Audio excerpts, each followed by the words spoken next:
নমস্কার, আমি সায়ন্তিকা অধিকারী। আমি ক্লাস 9-এ পড়ি। আমি মিরিকপুর গুণধর বালিকা বিদ্যালয়ের ছাত্রী। আমার কাছে যে এখন ছবিটা আছে, এটা হচ্ছে একটা খাদ্য তালিকা বলা যেতে পারে।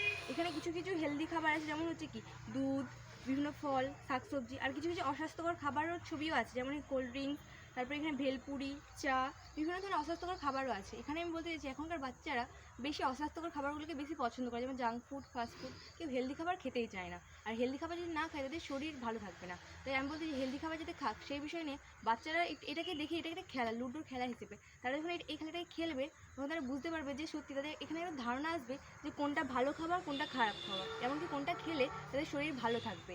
আর তাই বলতে চাইছি, বাচ্চারা এগুলোকে দেখুক, দেখে একটু খেলুক। মজাদার কিছুভাবে বাচ্চাদেরকে আমরা শেখাতে পারবো যে কোনগুলো খারাপ খাবার, কোনগুলো ভালো খাবার, যাতে তারা খাবে, তারা যাতে আর ফাস্ট ফুড না খায়, তারা কিন্তু সবসময় হেলদি খাবারটাই খায়।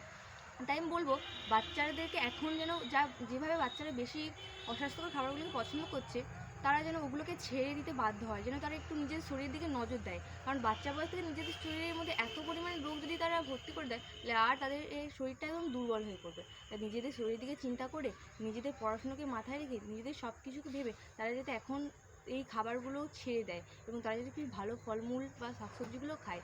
তাই এখানে আমি এই খেলাটা বাচ্চারা যদি খেলতে পারে তো খুবই ভালো, তারা এখান থেকে কিছু ধারণাও পাবে। তাই এখানটায় আমি আমার ক্ষুদ্র বক্তৃতাটা শেষ করে সবাইকে নমস্কার করছি। যে সবাই এখন একটু নিজের শরীর দিকে নজর দিক। সবাইকে ধন্যবাদ, নমস্কার।